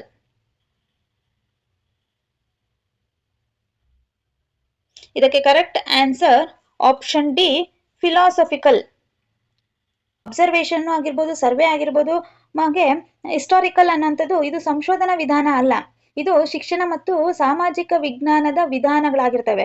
So philosophical ಅನ್ನೋಂಥ ಒಂದು ಮೆಥಡ್ ಏನಿದೆ ಅದು ಆಲೋಚನೆಗಳಿಗೆ, ತತ್ವಗಳಿಗೆ ಮತ್ತು ಯುಕ್ತ ಚಿಂತನೆಗಳಿಗೆ ಸಂಬಂಧಿಸಿದೆ. ಹಾಗಾಗಿ ಈ ಒಂದು ಮೆಥಡ್ ಆಫ್ ರಿಸರ್ಚ್ ಸಂಶೋಧನಾ ವಿಧಾನ ಅಲ್ಲ ಅಂತ ಯಾವ್ದು ಹೇಳ್ಬೋದು ಅಂದ್ರೆ ಆಪ್ಷನ್ ಡಿ ಫಿಲಾಸಫಿಕಲ್ ಮೆಥಡ್ ಅನ್ನ ಹೇಳ್ಬೋದಾಗಿದೆ. ನೆಕ್ಸ್ಟ್ 34ನೇ question, field work based research is classified as. ಕ್ಷೇತ್ರ ಕಾರ್ಯದ ಹಿನ್ನೆಲೆಯ ಸಂಶೋಧನೆಯನ್ನ ಹೀಗೆ ವಿಭಾಗಿಸಲಾಗಿದೆ. ಆಪ್ಷನ್ಸ್ ಏನ್ ಕೊಟ್ಟಿದ್ದಾರೆ ಅಂತ ನೋಡೋದಾದ್ರೆ, option A empirical, option B historical, option C experimental, option D biographical. ಇದಕ್ಕೆ correct answer option A empirical. Option A empirical. ಏನು ಹಾಗಂತ ಅಂದ್ರೆ ಅನುಭವಾಧಾರಿತ. ಎಂಪರಿಕಲ್ ಅಂದ್ರೆ ಅನುಭವಾಧಾರಿತ. ಆ ಒಂದು ಸಂಶೋಧನೆ ನೇರ ವೀಕ್ಷಣೆಗಾಗಿರ್ಬೋದು, ಕ್ಷೇತ್ರ ಕಾರ್ಯದ ಮೇಲೆ ಆಧಾರಿತವಾಗಿರುತ್ತೆ. ಫೀಲ್ಡ್ ವರ್ಕ್ ಕಾರ್ಯಕ್ಷೇತ್ರ ಏನಿದೆ, ಒಂದು ಕ್ಷೇತ್ರದ ಒಂದು ಭೇಟಿ ಅಂದ್ರೆ ಯಾವ ಒಂದು ಫೀಲ್ಡ್ ಇದೆಯೋ ಆ ಫೀಲ್ಡ್ಗೆ ಹೋಗಿ, ಇವಾಗ ಯಾವ್ದಾದ್ರು ಒಂದು ದೇವಸ್ಥಾನ ಇರ್ಬೋದು ಅಥವಾ ವಾಸ್ತುಶಿಲ್ಪ ಶೈಲಿ ಹೇಗಿದೆ ಅನ್ನೋದನ್ನ ನಾವು ಕ್ಷೇತ್ರ ಭೇಟಿಯನ್ನ ಮಾಡಿದಾಗ ಮಾತ್ರ ನಮ್ಗೆ ಆ ವಿಚಾರಗಳನ್ನ ಇನ್ನಷ್ಟು ಆಳವಾಗಿ ತಿಳ್ಕೊಳ್ಳಕ್ಕೆ ಸಾಧ್ಯ ಆಗುತ್ತೆ. ಸೊ ಹಾಗಾಗಿ ಎಂಪರಿಕಲ್ ಅನ್ನುವಂಥದ್ದು ನೇರ ವೀಕ್ಷಣೆ ಮತ್ತು ಕ್ಷೇತ್ರ ಕಾರ್ಯದ ಮೇಲೆ ಆಧಾರಿತವಾಗಿರುವಂತದ್ದಾಗಿದೆ. ಮಾಹಿತಿ ಸಂಗ್ರಹಣೆ ವಾಸ್ತವ ಪರಿಸ್ಥಿತಿಗಳಲ್ಲಿ ನಡೆಯುತ್ತದೆ. ತತ್ವಕ್ಕಿಂತ ಸಾಕ್ಷ್ಯ ಮತ್ತು ಅನುಭವಕ್ಕೆ ಹೆಚ್ಚು ಮಹತ್ವವನ್ನ ನೀಡುತ್ತದೆ. ಆದ್ದರಿಂದ ಕ್ಷೇತ್ರ ಕಾರ್ಯ ಆಧಾರಿತ ಸಂಶೋಧನೆ ಅನ್ನೋದೇನಿದೆ, ಎಂಪರಿಕಲ್ ಒಂದು ಸಂಶೋಧನೆ, ಅದು ತುಂಬಾ ಇಂಪಾರ್ಟೆಂಟ್ ಆಗುತ್ತೆ. ಅದು ಈ ಒಂದು ಕ್ವಶನ್ಗೆ ಆನ್ಸರ್ ಎಂಪರಿಕಲ್ ಆಗಿದೆ. ನೆಕ್ಸ್ಟ್ 35ನೇ question, a research paper is a brief report of research work based on. ಸಂಪ್ರಬಂಧವು ಸಂಶೋಧನಾ ಕಾರ್ಯದ ಸಂಕ್ಷಿಪ್ತ ವರದಿಯಾಗಿದ್ದು ಇದರ ಮೇಲೆ ಆಧಾರಿತವಾಗಿದೆ. Option A primary data only, option B secondary data only, option C both primary and secondary data, option D field data only. ಇದಕ್ಕೆ correct answer option C both primary and secondary data ಆಗಿದೆ. Primary data ಅಂತ ಅಂದ್ರೆ ವೀಕ್ಷಣೆ ಮಾಡುವಂಥದ್ದು, survey ಮಾಡುವಂಥದ್ದು, ಪ್ರಯೋಗಗಳನ್ನ research ಮಾಡುವಂಥದ್ದನ್ನ ನಾವು ಏನಂತ ಕರಿತೀವಿ, ಪ್ರೈಮರಿ ಡಾಟಾ ಅಂತ ಕರಿತೀವಿ. ಸೆಕೆಂಡರಿ ಡಾಟಾ ಅಂದ್ರೆ ಪುಸ್ತಕಗಳನ್ನ ಓದುವಂಥದ್ದು, ಲೇಖನಗಳ ಮೂಲಕ ಮಾಹಿತಿಗಳನ್ನ ತಿಳ್ಕೊಳ್ಳುವಂಥದ್ದು, ವರದಿಗಳ ಮೂಲಕ ಮಾಹಿತಿಯನ್ನ ತಿಳ್ಕೊಳ್ಳೋದನ್ನ ನಾವು ಸೆಕೆಂಡರಿ ಡಾಟಾ ಅಂತೀವಿ. ಸೊ ಹೀಗಾಗಿ ಏನು ಸುಪ್ರಬಂಧ ಸಂಶೋಧನಾ ಕಾರ್ಯದಿಂದ ನಾವು ಪ್ರೈಮರಿ ಡಾಟಾ ಮತ್ತು ಸೆಕೆಂಡರಿ ಡಾಟಾ ಎರಡೋ ಒಂದು ಡಾಟಾದ ಆಧಾರದ ಮೇಲೆ ಆ ಒಂದು ಕಾರ್ಯವನ್ನ ಕೈಗೊಳ್ತೀವಿ ಅನ್ನೋದು ಬಹಳ ಮುಖ್ಯವಾದಂತ ವಿಚಾರ ಆಗಿದೆ. ಹಾಗಾಗಿ ಈ ಕ್ವಶನ್ಗೆ answer both primary and secondary data. Who said that have crossed the Vindhyas and become the torch bearer of Aryan culture to the south of Vindhyas. Vindhya ಪರ್ವತವನ್ನ ದಾಟಿ ದಕ್ಷಿಣ ವಿಂಧ್ಯಾದತ್ತ ಆರ್ಯ ಸಂಸ್ಕೃತಿಯನ್ನ ಹೊತ್ತು ತಂದ ಮೊದಲಿಗನೆಂದು ಯಾರನ್ನ ಗುರುತಿಸಲಾಗುತ್ತದೆ? Option A Yayati, option B Sudas, option C Agastya, option D Vishwamitra. ಇದಕ್ಕೆ correct answer option C Agastya. Agastya ಮಹರ್ಷಿಗಳು ವೇದ ಕಾಲದ ಪ್ರಸಿದ್ಧ ಋಷಿಗಳು ಅಂತಾನೆ ಪ್ರಖ್ಯಾತಿಯನ್ನ ಪಡ್ಕೊಂಡಿರುವಂತವರಾಗಿರ್ತಾರೆ. ಅವರು ವಿಂಧ್ಯ ಪರ್ವತಗಳನ್ನ ದಾಟಿ ದಕ್ಷಿಣ ಭಾರತಕ್ಕೆ ಆರ್ಯ ಸಂಸ್ಕೃತಿಯನ್ನ ಹರಡಿದರು ಅಂತ ಪರಂಪರೆ ನಮ್ಗೆ ಹೇಳುತ್ತೆ. ವಿಂಧ್ಯ ಪರ್ವತಗಳು ಅವರ ಮುಂದೆ ತಲೆಬಾಗಿದವು ಎಂಬ ಕತೆ ಕೂಡ ನಮ್ಗೆ ಪ್ರಸಿದ್ಧ ಆಗಿರೋದನ್ನು ನಮ್ಗೆ ಕಾಣಬಹುದಾಗಿದೆ. ಉತ್ತರ ಮತ್ತು ದಕ್ಷಿಣ ಭಾರತದ ನಡುವೆ ಸಂಸ್ಕೃತ ಸೇತುವೆಯಾಗಿದ್ದಾರೆ ಇವರು ಅಗಸ್ತ್ಯ ಮುನಿಗಳು. ಇವರು ತಮಿಳು ಸಂಸ್ಕೃತಿಯಲ್ಲಿಯೂ ಅವರಿಗೆ ವಿಶೇಷವಾದಂತಹ ಸ್ಥಾನ ಇರೋದನ್ನ ನಾವು ನೋಡಬಹುದಾಗಿದೆ. ಹಾಗೆ ಯಯಾತಿ ಅಂತವರು ಯಯಾತಿ ಪುರಾಣರ ಪ್ರಸಿದ್ಧ ರಾಜ ಆಗಿರ್ತಾನೆ. ತನ್ನ ವೃದ್ಧಾಪ್ಯವನ್ನ ಮಗನೊಂದಿಗೆ ಬದಲಾಯಿಸಿದ ಕತೆಗೆ ಈತ ಪ್ರಸಿದ್ಧಿಯಾಗಿರ್ತಾನೆ. ಸುಧಾಸ್ ಅವರು ಋಗ್ವೇದ ಕಾಲದ ರಾಜ ಆಗಿರ್ತಾರೆ. ದಸರಾಗ್ನ ಯುದ್ಧಕ್ಕೆ ಪ್ರಸಿದ್ಧರಾಗಿರ್ತಾರೆ. ಇವರು ದಸರಾಗ್ನ ಯುದ್ಧ ತುಂಬಾ ಇಂಪಾರ್ಟೆಂಟ್ ಆಗುತ್ತೆ, ಅದಕ್ಕೆ ಪ್ರಸಿದ್ಧರಾಗಿರ್ತಾರೆ. ವಿಶ್ವಾಮಿತ್ರರು ಋಗ್ವೇದದಲ್ಲಿ ಪ್ರಸಿದ್ಧ ಋಷಿಯಾಗಿರ್ತಾರೆ. ಗಾಯತ್ರಿ ಮಂತ್ರದ ರಚನೆಗೆ ಇವರು ಪ್ರಸಿದ್ಧರಾಗಿರ್ತಾರೆ. ಹೀಗಾಗಿ 36ನೇ ಕ್ವಶನ್ಗೆ ಆನ್ಸರ್ ಅಗಸ್ತ್ಯ ಮಹರ್ಷಿಗಳು. ನೆಕ್ಸ್ಟ್ 37ನೇ question. Which one of the following events of Buddha's life did not take place on a full moon day? Buddha ಜೀವನದಲ್ಲಿ ಕೆಳಗಿನ ಯಾವ ಘಟನೆಯೂ ಹುಣ್ಣಿಮೆಯ ದಿನ ಜರುಗಲಿಲ್ಲ ಅನ್ನೋದಾದ್ರೆ ಆಪ್ಷನ್ ಎ ಜನನ, ಆಪ್ಷನ್ ಡಿ ಡೆತ್ ಮರಣ, ಆಪ್ಷನ್ ಸಿ ಎನ್ಲೈಟ್ಮೆಂಟ್ ಜ್ಞಾನೋದಯ, ಆಪ್ಷನ್ ಡಿ ಪರಿತ್ಯಾಗ. ಜನನ ಕೂಡ ಹುಣ್ಣಿಮೆ ದಿನನೇ ಆಯ್ತು, ಮರಣ ಕೂಡ ಹುಣ್ಣಿಮೆ ದಿನ ಆಯ್ತು, ಜ್ಞಾನೋದಯನು ಹುಣ್ಣಿಮೆ ದಿನನೇ ಆಯ್ತು, ಆದ್ರೆ ಪರಿತ್ಯಾಗ ಹುಣ್ಣಿಮೆ ದಿನ ಆಗ್ಲಿಲ್ಲ. ಸೊ ಹಾಗಾಗಿ ಈ ಕ್ವಶನ್ಗೆ ಆನ್ಸರ್ ಆಪ್ಷನ್ ಡಿ. 38ನೇ ಕ್ವಶನ್ ನೋಡೋದಾದ್ರೆ which of the following is not one of the edicts and inscription issued by Ashoka? ಈ ಕೆಳಗಿನ ಯಾವುದೊಂದು ಶಾಸನವು ಅಶೋಕನಿಂದ ಹೊರಡಿಸಲ್ಪಟ್ಟಿಲ್ಲ? ಆಪ್ಷನ್ ಎ ಜುನಾಗಢ ಬಂಡೆಗಲ್ಲು ಶಾಸನ, Junagadh rock inscription, option B Bhabru ಶಾಸನ, ಆಪ್ಷನ್ ಸಿ ಕಳಿಂಗ ಶಾಸನ, ಆಪ್ಷನ್ ಡಿ ದೆಹಲಿ ತೋಪಾರ ಸ್ತಂಭ ಶಾಸನ. ಇದಕ್ಕೆ correct answer Junagadh rock inscription.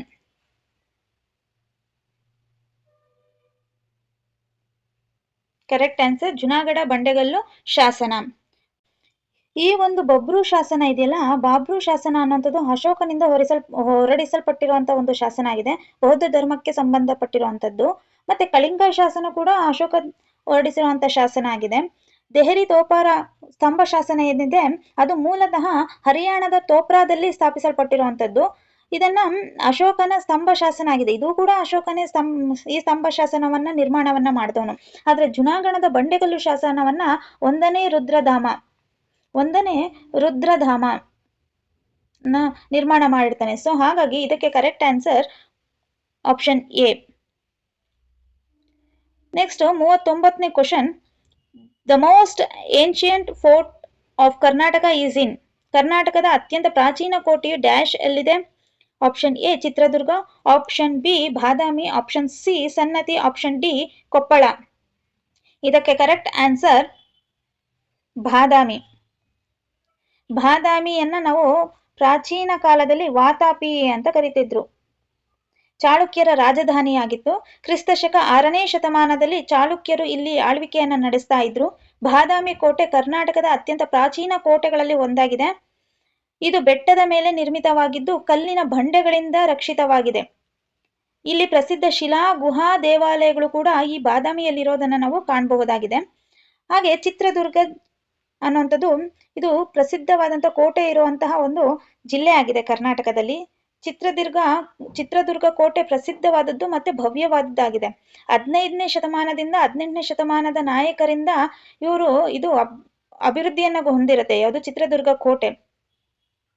ಇನ್ನೊಂದು ಸನ್ನತಿ ಪುರಾತತ್ವ ಮತ್ತು ಬೌದ್ಧ ಕ್ಷೇತ್ರವಾಗಿ ಪ್ರಸಿದ್ಧಿಯನ್ನು ಹೊಂದಿದೆ. ಅಶೋಕನ ಶಾಸನಗಳು ಇಲ್ಲಿ ಕಂಡು ಬಂದಿವೆ. ನೆಕ್ಸ್ಟ್ ಕೊಪ್ಪಳ ಅನ್ನುವಂಥದ್ದು ಇದು ಐತಿಹಾಸಿಕ ಕೋಟೆ ಈ ಕೊಪ್ಪಳದಲ್ಲಿ ಇರೋದನ್ನ ನಾವು ಕಾಣಬಹುದಾಗಿದೆ. ವಿಜಯನಗರ ಕಾಲದಲ್ಲಿ ಈ ಕೊಪ್ಪಳ ಮಹತ್ವವಾದಂತಹ ಪಾತ್ರವನ್ನ ಪಡೆದಿತ್ತು ಅನ್ನೋದು ಇತಿಹಾಸದಲ್ಲಿ ನಾವು ನೋಡಬಹುದು. ನೆಕ್ಸ್ಟ್ 40ನೇ question. Dash inscription throws light on the origin of the Kadamba dynasty.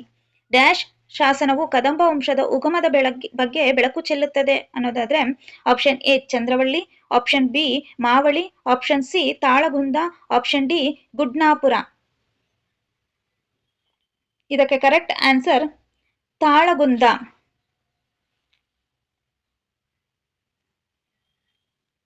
Talagunda ಶಾಸನ ಕ್ರಿಸ್ತಶಕ 5ನೇ ಶತಮಾನದಲ್ಲಿ ಕದಂಬ ವಂಶದ ಮೂಲದ ಬಗ್ಗೆ ಹೇಳುವಂತ ಒಂದು ಶಾಸನ ಆಗಿರುತ್ತೆ. ಮಯೂರ ಶರ್ಮನು ಕದಂಬ ವಂಶವನ್ನ ಸ್ಥಾಪಿಸಿದ ಅನ್ನೋದ್ರ ಬಗ್ಗೆ ಮಾಹಿತಿಯನ್ನ ತಾಳಗುಂದ ಶಾಸನದಲ್ಲಿ ಇರೋದನ್ನ ನಾವು ನೋಡಬಹುದಾಗಿದೆ. ಅವರು ಮೂಲತಃ ಬ್ರಾಹ್ಮಣರು. ಯಾರು? ಕದಂಬರು ಮೂಲತಃ ಬ್ರಾಹ್ಮಣರಾಗಿರ್ತಾರೆ. ನಂತರ ಅವರು ಕ್ಷತ್ರಿಯರಾಗಿ ರಾಜರಾಗಿರ್ತಾರೆ ಅನ್ನೋದ್ರ ಬಗ್ಗೆ ಈ ಒಂದು ಶಾಸನದಲ್ಲಿ ಮಾಹಿತಿ ದೊರೆತಿದೆ. ಕರ್ನಾಟಕದಲ್ಲಿ ಸ್ವತಂತ್ರ ಆಳ್ವಿಕೆ ಸ್ಥಾಪಿಸಿದ ವಿಷಯವನ್ನ ಈ ಒಂದು ಶಾಸನದ ಮೂಲಕ ತಿಳಿದು ಬರುತ್ತೆ. ಇದಿಷ್ಟು 40ನೇ ಕ್ವಶನ್ಗೆ ಸಂಬಂಧಪಟ್ಟಿರುವಂಥದ್ದು. ನೆಕ್ಸ್ಟ್ 41ನೇ ಕ್ವಶನ್ ಏನಿದೆ ಅಂತ ಅಂದ್ರೆ the Arab traveller to India whose work is called the mirror of the 11th century India was. 11ನೇ ಶತಮಾನದ ಭಾರತದ ದರ್ಪಣ ಎಂದು ಪ್ರಸಿದ್ಧಿ ಪಡೆದ ಕೃತಿ ರಚಿಸಿದ ಅರಬ್ ಪ್ರವಾಸಿ ಯಾರು? ಆಪ್ಷನ್ ಎ ಅಲ್ ಮಾಷರ್, ಆಪ್ಷನ್ ಬಿ ಅಲ್ ಬೆರುನಿ, ಆಪ್ಷನ್ ಸಿ ಅಲ್ ಹಜಾಜ್, ಆಪ್ಷನ್ ಡಿ ಅಲ್ ಮಜೂರ್. ಇದಕ್ಕೆ correct answer Alberuni. Option B Alberuni. Alberuni 11ನೇ ಶತಮಾನದಲ್ಲಿ ಭಾರತಕ್ಕೆ ಬಂದಂತಹ ಪರ್ಷಿಯನ್ ಪಂಡಿತನಾಗಿರ್ತಾನೆ. ಮೊಹಮ್ಮದ್ ಗಜ್ನಿಯ ದಂಡಯಾತ್ರೆಯ ಸಂದರ್ಭದಲ್ಲಿ ಭಾರತಕ್ಕೆ ಬರ್ತಾನೆ ಅಲ್ಬೆರುನಿ. ಕಿತಾಬುಲ್ ಇಂದ್ ಅನ್ನುವಂಥ ಪುಸ್ತಕವನ್ನ ಈತ ಬರೀತಾನೆ. ಭಾರತೀಯ ಧರ್ಮ ಆಗಿರ್ಬೋದು, ತತ್ವಶಾಸ್ತ್ರ, ವಿಜ್ಞಾನ, ಸಮಾಜದ ಬಗ್ಗೆ ವಿವರವಾಗಿ ಬರೆದಿದ್ದಾನೆ.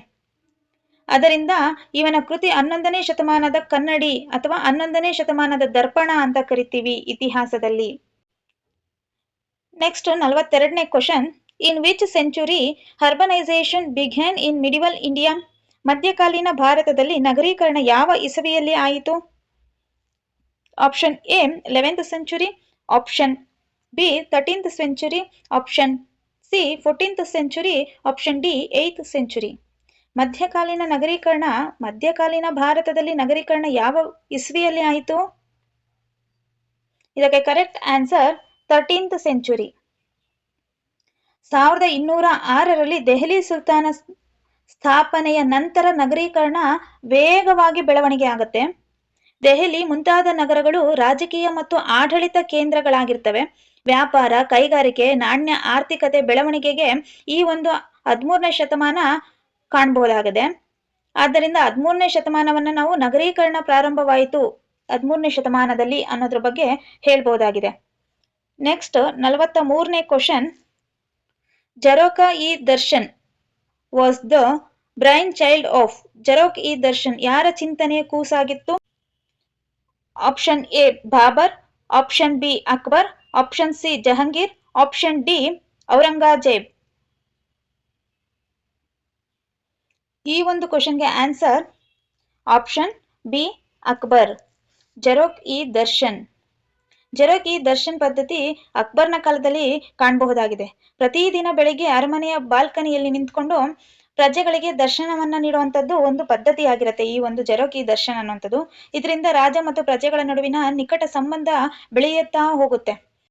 ಇದರಿಂದ ಅಕ್ಬರ್ನ ಧಾರ್ಮಿಕ ಸಹಿಷ್ಣುತೆ ಮತ್ತು ಭಾರತೀಯ ಸಂಪ್ರದಾಯಗಳ ಗೌರವವನ್ನ ತೋರಿಸುತ್ತದೆ. ಇದಿಷ್ಟು 43ನೇ ಕ್ವಶನ್. 44ನೇ ಕ್ವಶನ್ ಏನಿದೆ ಅಂತ ನೋಡೋದಾದ್ರೆ who wrote the first composition in Dakhni Urdu after it was carried to the Deccan. Deccan ಪ್ರದೇಶಕ್ಕೆ ದಕ್ಕನಿ ಉರ್ದು ಹರಿದು ಬಂದ ನಂತರ ಯಾರು ಆ ಭಾಷೆಯಲ್ಲಿ ಪುಸ್ತಕ ಬರೆದ ಮೊದಲ ಪಂಡಿತ? Option A Khwaja Bande Nawaz, option B Shah Miranji, option C Syed Miyan Khan, option D Hasan Shauqi. ಇದಕ್ಕೆ correct answer option A Khwaja Bande Nawaz. Khwaja Bande Nawaz ಅನ್ನೋರು ಇವರು ದಖನ್ ಪ್ರದೇಶದಲ್ಲಿ ಪ್ರಸಿದ್ಧವಾಗಿರುವಂತಹ ಒಬ್ಬ ಸೂಫಿ ಸಂತರಾಗಿರ್ತಾರೆ. ದೆಹಲಿಯಿಂದ ಗುಲ್ಬರ್ಗಾಗೆ ಇವರು ವಲಸೆ ಬಂದಿರ್ತಾರೆ. ದಕ್ಕನ್ನಿ ಉರ್ದು ಭಾಷೆಯಲ್ಲಿ ಮೊದಲ ಸಾಹಿತ್ಯ ಕೃತಿ ರಚಿಸಿದವರಲ್ಲಿ ಪರಿಣಿತರಾಗಿರ್ತಾರೆ ಇವರು. ಯಾರು? ಖ್ವಾಜಾ ಬಂದ ನವಾಜ್. ನೆಕ್ಸ್ಟ್ ಪ್ರಶ್ನೆ 45ನೇದು. The nobility of the sultanate was largely composed by. Delhi ಸುಲ್ತಾನಾಧಿಪತ್ಯದ ಅವಧಿಯಲ್ಲಿ ನೊಬಲ್ ವರ್ಗವು ಕೆಳಗಿನ ಜನಾಂಗದಿಂದ ಬಹುವಾಗಿ ಹೊಂದಿತ್ತು. ಆಪ್ಷನ್ ಎ ಅರಬ್ಬರು, ಆಪ್ಷನ್ ಬಿ ಅಫ್ಘನ್ನರು, ಆಪ್ಷನ್ ಸಿ ಟರ್ಕರು, ಆಪ್ಷನ್ ಡಿ ಮಿಶ್ರ ಜನಾಂಗದವರು. ಇದಕ್ಕೆ ಕರೆಕ್ಟ್ ಆನ್ಸರ್ ಟರ್ಕರು. ದೆಹಲಿ ಸುಲ್ತಾನನ ಆರಂಭಿಕ ಆಡಳಿತಗಾರರು ಬಹುತೇಕ ಟರ್ಕ ಮೂಲದವರಾಗಿರ್ತಾರೆ. ಕುತುಬ್ದಿನ್ ಐಬಕ್ ಮತ್ತು ಇಲ್ತಮಶ್ ಟರ್ಕ ಮೂಲದವರು ಕೂಡ.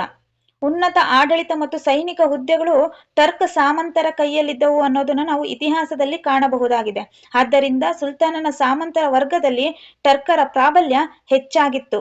ಅಂದ್ರೆ ಸಾಮಂತ ವರ್ಗ, ನೋಬೆಲ್ ವರ್ಗದಲ್ಲಿ ಟರ್ಕರ ಪ್ರಾಬಲ್ಯ ಹೆಚ್ಚಾಗಿರೋದನ್ನು ನಾವು ಕಾಣಬಹುದಾಗಿದೆ. Next 46ನೇ question. Which of these Neolithic people were cattle ಹರ್ಡರ್ಸ್? ಕೆಳಗಿನ ಯಾವ ನವಶಿಲಾಯುಗದ ಜನ ದನಗಾಹಿಗಳಾಗಿದ್ದರು? Option A ಬುರ್ಜುಹಾಮ್, option B ಪಿಕ್ಲಿಹಾಳ್, option C ಮಹಾಗಾರಾಮ್, option D ಕಿಲಿಗುಲ್ Mohammed.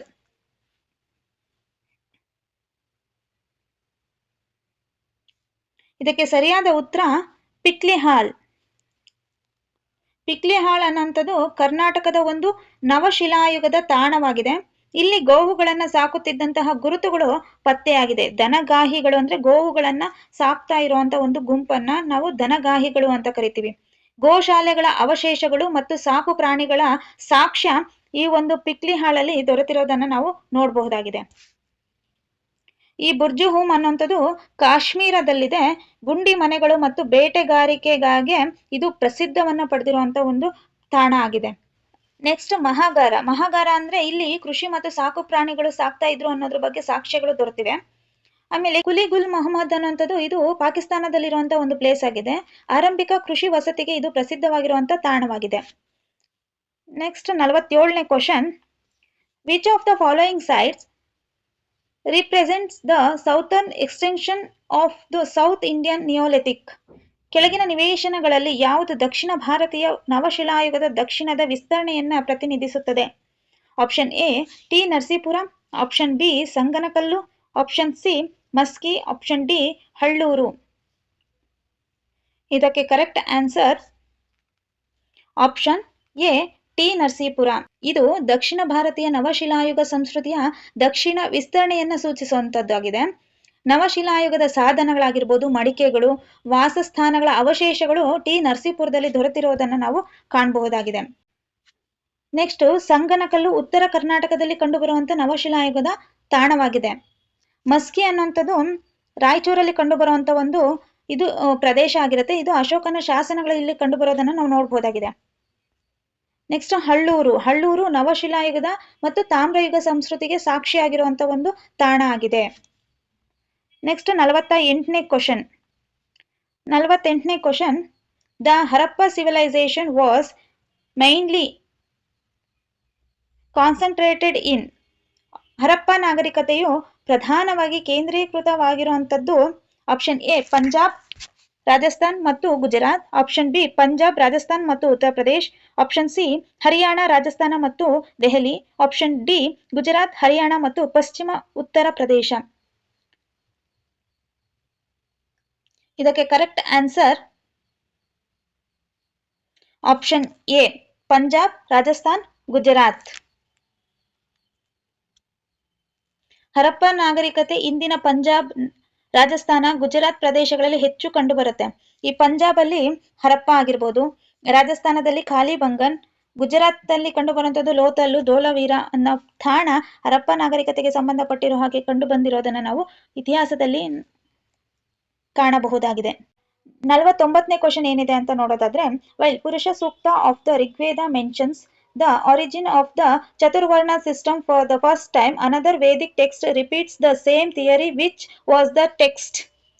ಋಗ್ವೇದದ Purusha ಸೂಕ್ತದಲ್ಲಿ ಮೊದಲು ಬಾರಿಗೆ ಚತುರ್ವರ್ಣ ಪದ್ಧತಿ ಉಲ್ಲೇಖಗೊಂಡಿದೆ. ಅದೇ ಸಿದ್ಧಾಂತವನ್ನ ಯಥಾವತ್ತಾಗಿ ಹೇಳುವ ಮತ್ತೊಂದು ವೈದಿಕ ಕೃತಿ ಯಾವುದು?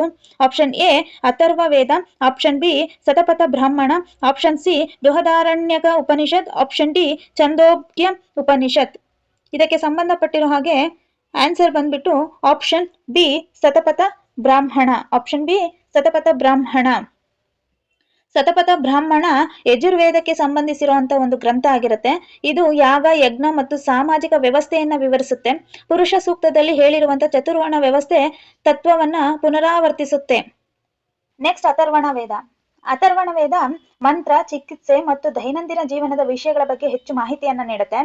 ಬೃಹದಾರಣ್ಯ ಉಪನಿಷತ್ತುಗಳು ತತ್ವಶಾಸ್ತ್ರ ಮತ್ತು ಆತ್ಮಜ್ಞಾನದ ಕುರಿತು ಮಾಹಿತಿಯನ್ನ ನೀಡುತ್ತೆ.